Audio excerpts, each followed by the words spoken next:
शेखर जी, बहुत बहुत स्वागत आपका आज तक पर।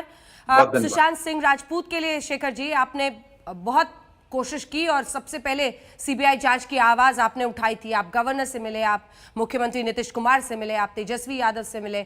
आज सीबीआई जांच वहां पर शुरू भी कर रही है, जबरदस्त तेजी के साथ कर रही है। सबसे पहले तो आपकी प्रतिक्रिया इस पर, और क्या आपको लगता है अब इंसाफ होगा इस पूरे मामले में शेखर जी? ये कहना बहुत मुश्किल है इंसाफ होगा या नहीं होना चाहिए, क्योंकि आज भी मैंने जैसा ट्वीट किया है कि संघर्ष जितना कठिन होगा जीत उतनी ही शानदार। तो ये एक लंबी लड़ाई चलेगी, लेकिन आगाज जो है अभी शुरुआत अच्छी हो गई है। जिस लड़ाई के लिए हमने ये पहल की थी, जिस मुहिम के लिए जिसको लेकर हम आगे बढ़े थे, वो आखिरकार ऐसा लग रहा था बीच में बहुत ज्यादा मायूसी हुई थी कि नहीं होगा, कई ताकतें इसके विपरीत लग रही थी, विरुद्ध लग रही थी। लेकिन कहते हैं कि जब जनता की ताकत सामने आ जाती है तो उसमें ईश्वरीय ताकत होती है। ईश्वर अपनी आवाज जनता 130 करोड़ जनता के जरिए हवाले से बुलंद कर रहा था, तो ये आवाज रुकने वाली नहीं थी। ये सुनामी से बढ़कर एक ताकत थी। बिल्कुल। तस्वीरें दिखाइए जरा सुशांत सिंह राजपूत की। ये मुस्कुराता हुआ चेहरा शेखर जी जब उनके चाहने वाले देखते हैं, यकीन करना मुश्किल होता है, यकीन करना मुश्किल होता है। और आप जिस तरह की परिस्थितियां, कहानियां, थ्योरीज बहुत सारी चलाई गई उनकी सेहत को लेकर, उसकी वजह से शक लोगों के मन में आया। पहले पिता ने रिया चक्रवर्ती पर शक जाहिर किया था एफआईआर में, लेकिन हाल के दिनों में जिस तरह से मुंबई पुलिस ने गुफ अप किया है, पोस्टमार्टम रिपोर्ट में टाइम नहीं लिखा है डेथ का, एफएसएल के लिए तमाम सबूतों को देने में बहुत देरी हुई, इन सब की वजह से वो शक जाहिर, बहुत सारी गलतियां हुई। हाँ, शक जाहिर कर रहे हैं। कहते हैं कि अब उन्हें हत्या का भी शक इसमें दिख रहा है। आपका शक किन बिंदुओं पर आगे बढ़ा शेखर जी, किन वजहों से?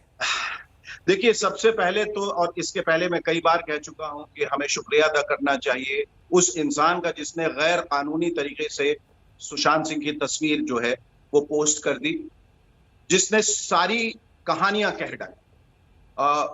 अव्वल तो ये कि मैं शुरू से ये कह रहा हूं कि जो उनके लटकने की जो थियरी है कि वो लटक के मरे, ही हैंग्ड हिमसेल्फ टू डेथ, तो वो हैंगिंग की तस्वीर आज तक किसी ने देखी ही नहीं।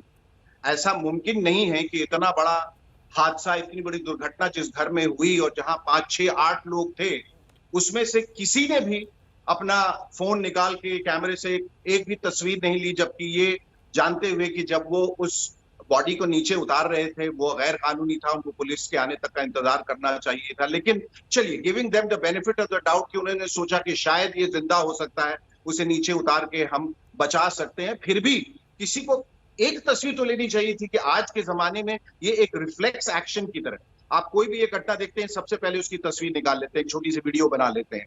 तो ये तो उनको करना चाहिए। तो ये मैं मानने को तैयार नहीं हूं कि किसी ने उसकी तस्वीर नहीं ली। लिहाजा जो थियरी आगे प्रोपिगेट की गई थी कि he was hanging by the fan, न वो फैन दिखा, न वो सीलिंग दिखी, सिर्फ वो एक कटा हुआ कपड़ा दिखा, जिस पर भी इतना सारा शक जाता इस वजह से कि वो कपड़ा का जो टेंसाइल स्ट्रेंथ जो मुंबई पुलिस जो है मैं बताने वाली थी कि क्या है, आज 1 महीने से ऊपर हो गया, उस कपड़े का टेंसाइल स्ट्रेंथ ही हमें नहीं बताया गया कि वो 85 किलो का भार ले सकती थी या नहीं। फिर गले में जो निशान थे वो कपड़े के चौड़े निशान होने चाहिए, वो बिल्कुल एक सिमेट्रिकल और सिलिंड्रिकल ओ निशान था, वो किसी और इशारा कर रहा था कि उसे लिटा के ही मारा गया है और शायद फिर लटकाया गया होगा। मैं तो ये मानता भी नहीं कि उसे लटकाया, मैं तो यही मानता हूं क्योंकि बिस्तर जिस तरह से बिल्कुल सलीके से सजा संवरा था, बिल्कुल साफ सुथरा था, अगर उस पर कोई चढ़ता, 4-5 लोग चढ़ के उसके बॉडी निकालते तो वो उसकी अवस्था जो है उथल पुथल वाली हो जाती, लेकिन बिस्तर बिल्कुल करीने से तरीके से सजा गया था। इसका मतलब कि उसे मार के कहीं सिर्फ लेटा दिया गया था। तीसरी बात ये कि उनके ही एक सर्वेंट ने कहा कि वो 15-15 मिनट पे आके देखा करते थे कि सुशांत क्या कर रहे हैं, सो रहे हैं, खा रहे हैं, पी रहे हैं। तो उसने दरवाजा बंद कैसे था, दरवाजा बंद क्यों था? तीसरी बात या चौथी बात ये कि वो चाबी वाले जिसकी इतनी अहमियत थी, वो कमबख्त वो गया कहां? पुलिस ने उसकी उसमें तफ्तीश क्यों नहीं की, उससे जांच पड़ताल क्यों नहीं की, उसे इंटरोगेट क्यों नहीं किया, उसे क्यों नहीं बुलाया? वो आज तक दिखा नहीं। आज की ये बात हो रही है कि लोग कहते हैं कि मीडिया ट्रायल क्यों हो रहा है। भाई, मीडिया का काम है इन्वेस्टिगेट करना, मैं उसे ट्रायल नहीं कहूंगा, मैं कहूंगा ये मीडिया इन्वेस्टिगेशन है। अब तो मीडिया इन्वेस्टिगेशन के, अब तो सोशल मीडिया इन्वेस्टिगेशन भी शुरू हो गया। वो भी छोड़िए, अब इंडिविजुअल इन्वेस्टिगेशन भी शुरू हो गया। हर कोई अपने मामले में अपना एक सामान्य बोध का इस्तेमाल करके, इंट्यूशन का इस्तेमाल करके अब तफ्तीश कर रहा है। और एक फोरेंसिक एक्सपर्ट है जो बहुत सारी ऐसी चीजें जो निकाल के वो ले आया है, जो शायद पुलिस का काम था। हमने उस सारे उन तथ्यों को उजागर किया है। तो बात जो थी वो एक छोटी सी बात से निकली, लेकिन बात चूंकि सच को दबाया जा रहा था, इसलिए सच जो है वो बिल्कुल ऐसा कह लें कि वो आसमान फाड़ के, जमीन फाड़ के वो बाहर निकला और सच अब उजागर हो गया। शेखर जी, अब हम आपको वो एक्सक्लूसिव डिटेल्स दिखाने वाले हैं जो रिया चक्रवर्ती की महेश भट्ट के साथ व्हाट्सएप पर बात हुई है। पता है आपको, सबसे पहले लगभग तारीख जितना मुझे याद है 16 जुलाई थी, जब उन्होंने हाथ जोड़कर कहा था कि मैं गर्लफ्रेंड हूं सुशांत की, आप सीबीआई जांच कर दीजिए गृह मंत्री जी। फिर सुप्रीम कोर्ट में कहा कि नहीं, मुंबई पुलिस ही जांच करे। बिहार पुलिस पर जैसे पानी पी के उनके वकील उनके खिलाफ बोल रहे थे। देखिए, शक हर कदम पर लोगों के मन में आया और उसकी ठोस वजह थी। हम आपको दिखाते हैं वो एक्सक्लूसिव जो बातचीत हमने दिखाई है अपने दर्शकों को, जिसमें 8 जून को कोर्ट में ये कहते हैं कि सुशांत ने कहा था कि तुम अपने घर चली जाओ, लेकिन वो महेश भट्ट से बात करके कह रही हैं कि आयशा कह के वो कह रही हैं आयशा हैज मूव्ड ऑन, धन्यवाद कह रही हैं। वो आगे ये भी कहती हैं कि डेस्टिनी इज ग्रेट की आपसे मुलाकात हुई है। और कोर्ट में ये कहा कि सुशांत ने कहा था इसलिए मैं चली गई थी 8 जून को। और फिर वो 1 महीने के बाद आई सीबीआई इंक्वायरी की मांग, 1 महीने के बाद। तो आप अगर किसी की गर्लफ्रेंड है, आपको उनसे इतना प्यार है, आप उनके साथ रह रहे, तो ये तो आपका फर्ज बनता है कि उनके जाने के बाद भी हर रोज उनके परिवार के साथ रहें, पुलिस के पास रहें, उनको बताएं, उनसे पूछें, ये इंटरोगेशन के बारे में उनको कहें कि जितने आसपास के लोग थे उनको इंटरोगेट किया जाए, तो उनसे सवाल पूछे जाए। वो तो फिर वो पलट गई, यू टर्न ले ली। मैंने जैसे अंजना जी कहा कि हम लोग किसी पे उंगली उठाने के काबिल नहीं और उठा नहीं सकते, लेकिन शक की सुई इन पर इसलिए जा रही है कि जब इनका एनुअल इनकम जो है रिया का सिर्फ 14 लाख या कुछ 18 लाख दिखाया जाता है, फिर वो हिंदुस्तान के सबसे बड़े वकील को कैसे हायर कर लेती है, जिनका दिन का ही मतलब प्रोफेशनल फीस है कोई 15 लाख या 20 लाख, वो कहाँ से पैसे आ रहे हैं? अगर मैंने कहा उसकी तह तक पहुंच जाए कि इसका स्पॉन्सर कौन इन्हें स्पॉन्सर कर रहा है, तो उस कड़ी से शायद बहुत सारे सुराग और मिल सकते हैं। और फिर इतने सारे लोग जो सुशांत के आसपास थे, उनके फिजिकल ट्रेनर, उनके बॉडीगार्ड, उनके दोस्त, ये सब लोग जो है इतने दिनों के बाद कैसे आए? मुझे ये बात समझ में नहीं आ रही है, शुरू से ही ये लोग क्यों नहीं आए और शुरू से ही इनसे पूछताछ क्यों नहीं की गई? तो आप जिस किसी भी कोण से, जिस किसी भी एंगल से इसे देखें, बात कुछ बनती नहीं है। जैसे अंग्रेजी में कहते हैं, इट्स नॉट एडिंग अप। एक जिगसॉ पजल की तरह है जिसके कई पिक्चर्स मिसिंग हैं। और मैं ऐसा मान के चल रहा हूं कि सीबीआई अपना काम जो है पूरे सक्षम तरीके से करेगी और उस जिगसॉ पजल को जोड़ देगी, बना देगी एक तस्वीर जो हम चाह रहे हैं, जो एक उभर के आए, जो सही तस्वीर है, वो जरूर सच्चाई बाहर आए।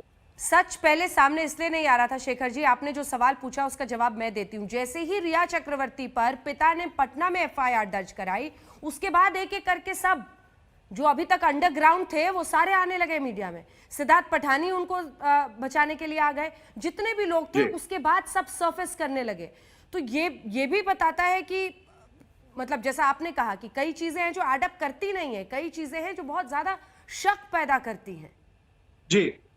जी, और ऐसा अक्सर देखा जाता है कि जब बहुत सारे लोग एक क्राइम में इन्वॉल्व रहते हैं, तो झूठ का जब एक सिरा पकड़ा जाता है ना, तो फिर उसको छिपाने के लिए कई झूठ बोले जाते हैं और फिर इंसान उसमें फंसता चला जाता है। और ऐसा भी देखा जाता है जब बहुत सारे लोग इन्वॉल्व हैं, तो कहते हैं एक चोर को बचाने के लिए दूसरा चोर सामने आ जाता है, फिर दूसरे को बचाने के लिए तीसरा आ जाता है। तो ये सारे लोग जो हैं, मैं फिर भी कह रहा हूं, मैं किसी पे उंगली नहीं उठा रहा हूं क्योंकि मेरे पास कोई प्रमाण नहीं है, लेकिन शक की सुई जो है वो बहुत ही स्वाभाविक तरीके से सब तरफ जा रही है, क्योंकि लोगों में के वर्शंस में इतने डिस्क्रिपेंसी है कि बॉडी किसने उतारी उसके 3 वर्शन है। एम्बुलेंस वाला कहता है मैंने उतारी, एम्बुलेंस का ओनर कहता है पुलिस ने उतारी, पिठानी साहब कहते हैं मैंने उतारी। भाई आप लोग आपस में तय कर लीजिए। अगर आपने किरदारों को बांटा है तो लाइंस भी तो सही देनी चाहिए थी। इसकी लाइन वो बोल रहा है, उसकी लाइन वो बोल रहा है, इन्होंने कैरेक्टर्स ही मिक्सअप कर दी क्योंकि बुरे एक्टर थे, रिहर्सल ठीक से नहीं की थी। शायद उन्हें अंदाजा नहीं था कि ये तूफान जो है बिल्कुल पलट के उनके सर पे आ जाएगा, इसलिए वो तैयार नहीं थी, इसलिए सब असमंजस में है। आप देखते हैं कि सबकी जबान लड़खड़ाती है बोलते वक्त, वो सोचते हैं, कुछ का कुछ बोलते हैं, अनाप शनाप बोलते हैं, फिर खुद अपने ही जाल में फंस जाते हैं।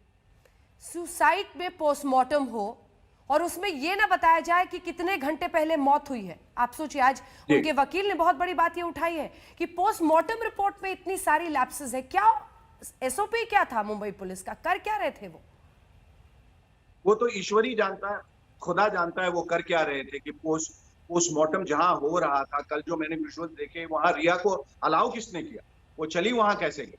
मतलब कोई खेल तमाशा हो रहा है, ये हो क्या रहा है? एक तरफ आप कहते हैं कि दिशा जो है, दिशा सैलियन जब वो गई, उसकी भी कई थियोरीज हैं, वो मरी या उन्होंने आत्महत्या की। कोविड की वजह से 2 दिन के बाद उनका पोस्टमार्टम, 2 दिन के बाद उनका पोस्टमार्टम होता है। तो फिर सुशांत के पोस्टमार्टम में इतनी क्या जल्दी थी कि आपने शाम में ही कर डाला? क्या कोविड यहां अप्लाई नहीं होता था? कोविड सिर्फ कुछ सिलेक्टेड लोगों को अप्लाई होता है। दिशा के मामले में हो गया, सुशांत के मामले में नहीं हुआ। ऐसा लगा कि सबको बहुत ज्यादा हड़बड़ी थी हर चीज रफा दफा करने के लिए। उसका तुरंत पोस्टमार्टम करो, तुरंत क्रियाक्रम करो, रफा दफा करो, खत्म करो सब चीज, ताकि कोई सुराग ना बचे। फोरेंसिक एक्सपर्ट 24 घंटे लेट आते हैं। सुशांत का जो कमरा है वो 1 महीने के बाद सील किया जाता। वो एक टूरिस्ट स्पॉट हो गया था कि आओ घूमो और जो कुछ भी तथ्य है, सुराग है, उसे उठा के घर चले जाओ। बिल्कुल, बिल्कुल। मतलब कोई, ये तमाम चीजें जो हैं वो बहुत हैरत अंगेज। इसका जवाब तो उनको देना पड़ेगा कि ये सब क्यों हो रहा था, ऐसा क्यों हो रहा था, इसका क्या जवाब? बिल्कुल। और ये देर क्यों हुई? हाँ। आप दूसरी बात आपको बता दें अंजना जी, पुलिस कहती है ये आत्महत्या का केस है। चलिए, हमने मान लिया ये आत्महत्या, हम मान लेते हैं आपकी बात, आप बहुत सक्षम है, ये आत्महत्या का केस है, फाइल बंद कर दीजिए। फिर आप ये क्वेश्चन किसके लिए करें? अगर आत्महत्या ही है तो फाइल बंद कर दीजिए। फिर 50-60 दिनों तक 50 लोगों को आप किस बात से इंटरोगेट करें? तो ये तभी होता है जब जल्दबाजी में कोई इस तरह का काम किया गया होता है और लोग समझते हैं कि चूंकि पहले हम लोग we got away with blue murder, हम पहले निकल के बाहर आ गए थे, इस बार भी निकल आएंगे। उन्हें अंदाजा नहीं था कि एक तस्वीर जो है इनकी जान की आफत बन जाएगी और वो सब कुछ कह देगी और इतने सारे लोग आ जाए। और पुलिस भी इसके लिए तैयार नहीं थी, लोग भी, बाकी पूरा जो तंत्र है, सिस्टम, वो तैयार नहीं था। अभी देखिए 5 डॉक्टर जिन्होंने पोस्टमार्टम किए थे, इकट्ठे ही लीव पे चले। भाई एक ही परिवार के हैं 5 डॉक्टर, साथ में पिकनिक बनाने जाते हैं, कहाँ जाते हैं, किधर गए, कहाँ घूम रहे हैं? तो इन सबको बुलाया जाए, इन सबसे बातचीत की जाए तफसील से। सब भागे चल रहे हैं इधर उधर सब। अब इतने वक्त में तो जितने सुराग है वो तो मिटाए जा सकते हैं ना, ये तो सामान्य ज्ञान है कि ऐसा हो सकता है जी। फिर इतनी कोताही क्यों की गई? इतना लैकडेस्कल अप्रोच क्यों रहा? इतना सुस्ती भरा अप्रोच क्यों रहा? जी। और फिर उनको कूपर हॉस्पिटल ले गया गया, हाँ। जबकि पास में दूसरे अस्पताल भी थे, हाँ। दो एम्बुलेंस, 2 स्ट्रेचर्स, हाँ। मतलब एक ऐसी कहानियां तो हमने फिल्मों में देखी है या क्राइम शोज में देखे, इस तरह के होते हैं। फरवरी में फोन करके व्हाट्सएप के जरिए डीसीपी दहिया, जो उस वक्त बांद्रा के डीसीपी थे, उनको ओपी सिंह, जो कि बड़ी बहन के पति हैं, उन्होंने इन्फॉर्म किया था, उन्होंने कॉग्निजेंस लिया, उन्होंने उस पर रिस्पॉन्ड भी किया। और ये सब एडमिसिबल होता है कोर्ट में। एक बार अगर आप एक पुलिस अधिकारी के तौर पर कॉग्निजेंस ले लेते हैं, व्हाट्सएप मैसेज भी देख लेते हैं, रिस्पॉन्ड करते हैं, तो आपको उस पर कार्रवाई क्या की है आपने बताना पड़ता है। और ये लोग इतनी महत्वपूर्ण चीज बांद्रा पुलिस स्टेशन में होने के बावजूद, जिसमें परिवार ने रिया की शिकायत की थी, उस लीड पर बिल्कुल नहीं पढ़े। और विकास सिंह वकील का कहना है कि उल्टा परिवार वालों को कहते थे कि आप प्रोडक्शन हाउसेस का नाम लीजिए, हम उनको बुलाएंगे पूछताछ के लिए। आरोप विकास सिंह ने लगाया है, वकील है के सिंह के। शेखर जी मालूम। जी। और फिर आप देखिए कि जब मामला आगे बढ़ा तो सारे इल्जाम जो है वो परिवार पे लगने शुरू हुए। हाँ। वो ऐसे थे, वो फलां थे, वो इस तरह से थे, उनके पिताजी ने 2 शादी की, मैं कहता हूं 10 शादी की, उसका हत्या से क्या मतलब? बिल्कुल, ये मतलब इसका कोई मतलब निकलता ही नहीं है ना। उन्होंने 2 शादी की, इनका इनसे रिश्ता था, उनका उनसे रिश्ता था, इन्होंने कम कपड़े पहन के फोटो खिंचवाए थे, ये सब मतलब बेहुदा बातें, बिल्कुल, और दिल को दुखाने वाली बात कि आप अपने को बचाने के लिए कम से कम दूसरों को बदनाम तो न करें, उनके चरित्र पर तो लांछन न लगाएं। जाने वाला तो चला गया है, वो तो आके बोलेगा नहीं, कुछ बोल नहीं सकता, तो आप उसके पीठ पीछे उसके बारे में कुछ भी बातें कर रहे हैं। डिप्रेसिव था, हाइपोमेनियक था, बाइपोलर था, ट्राइपोलर था, जाने कौन कौन सा पोलर उसको बता दिया। भाई अगर वो अपने जाने से एक दिन पहले 4 फिल्मों को लेकर एक्साइटेड था और सबसे बातें कर रहा था, निखिल आडवाणी जी से भी बात कर रहा था, शायद रूमी जाफरी से भी बात कर रहा था, वो हर किसी से बात कर रहा था, तो वो जाहिर है कि एक फ्यूचर के बारे में अपना सोच रहा था और वो एक्साइटेड था अपना फिल्मों को लेके। तो अचानक एक रात में ऐसा कुछ क्या हुआ कि उसने कहा कि बस अब बहुत हो गया, मुझे अपनी जान लेनी चाहिए, और वो सुसाइड नोट छोड़ के भी नहीं जाता। ये तो मैं कहना ही भूल ही गया। सुशांत जिस किस्म का उसका व्यक्तित्व था और जो डायरी मेंटेन करता था, ये अलग बात है कि डायरी के पन्ने भी फाड़ दिए गए जो अहम चीजें थी, और वो चीजें दिखाई गई जो इनके फायदे की, जो पता नहीं उसकी हैंडराइटिंग में है या नहीं। कोई तो लोग हैं जो इसके पीछे हैं। अब रिया जो हैं उनके भी इतनी सारे वर्जन्स हैं। अब उन्होंने जाके 8 तारीख को जब गई, फिर उन्होंने सुशांत को ब्लॉक कर दिया। किस वजह से ब्लॉक किया? फिर वो और उनके भाई डायरेक्टर्स थे, अब वो कह रहे हैं कि फंड एम्बेजलमेंट में भी इन्वॉल्व है। मुझे नहीं मालूम उसमें कितनी सच्चाई है, पर कुछ ना कुछ तो सच्चाई है। धुआं अगर उठ रहा है, आग तो है कहीं ना कहीं। तो अब सब चीजों का पता लगाया जाएगा। मेरे ख्याल से जो पर्दाफाश होगा वो सबको झकझोर के रख देगा। मार्क माय वर्ड्स, जो बाहर चीजें निकलेंगी, अगर सच्चाई निकल गई, इनके कातिल बाहर आ गए या इसके लोग कंस्पिरेटर्स बाहर आ गए, षड्यंत्रकारी बाहर आ गए, तो मानवता को झकझोर देंगे। जो आप कह रहे हैं, रूमी जाफरी भी हैरानी जाहिर कर रहे हैं। उनके साथ आखिरी फिल्म साइन की थी जिसमें रिया को भी लिया था। रूमी जाफरी भी कह रहे हैं कि फिल्म पर डिस्कशन और बातचीत हो रही थी, उन्होंने आज तक से ये बातचीत की थी और अपना स्टेटमेंट दिया था। वो कह रहे थे कि मैं भी हैरान हूं, मतलब उनके लिए भी यकीन करना मुश्किल था। शेखर जी आगे कहने लगा, इनके पिताजी के साथ रिश्ता अच्छा नहीं था, कितनी बार ये पटना गए। अरे अगर पटना जाए या ना जाए, उससे रिश्ता थोड़ी खराब या अच्छा हो जाता है। आज के जमाने में जहां आप रोज वीडियो कॉलिंग कर सकते हैं, फोन पे बात कर सकते हैं, और अगर आप अपने काम में मसरूफ हैं तो कोई जरूरी नहीं है कि पिताजी से मिलने कोई हर हफ्ते जाए, हर महीने जाए। फिर आपके बहनों के साथ आपका रिश्ता खराब था। मतलब जितना आप इनको बदनाम कर सकते हैं, इनको कर दो और कह दो कि ये परिवार ही सही नहीं था, लोग ही सही नहीं थे, यही सही नहीं था, इसीलिए इसने आत्महत्या कर ली। बड़ी सीधी सी बात है।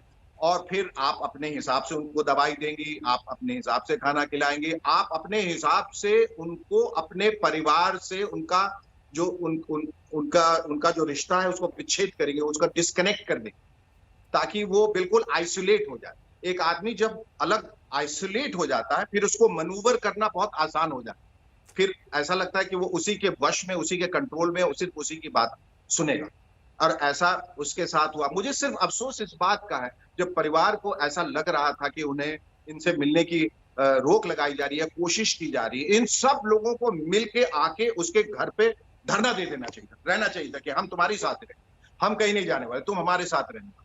वो अकेला जो रह गया ना, इसमें ऐसा है अभिमन्यु अकेला पड़ा। ये महेश भट्ट का क्या एंगल आपको समझ में आता है? ये जो पूरी थ्योरी फ्लोट की गई कि तबीयत खराब थी, उनके हेल्थ को लेकर सवाल खड़े किए गए, ये महेश भट्ट वाली थ्योरी में आपको क्या लग रहा है? क्योंकि ये मैसेजेस आप देखिए, ये 8 जून के हैं सर, 8 जून के मैसेजेस हैं ये, कि तुम करी प्यारी बच्ची और ये सब, क्या है ये? देखिए, वो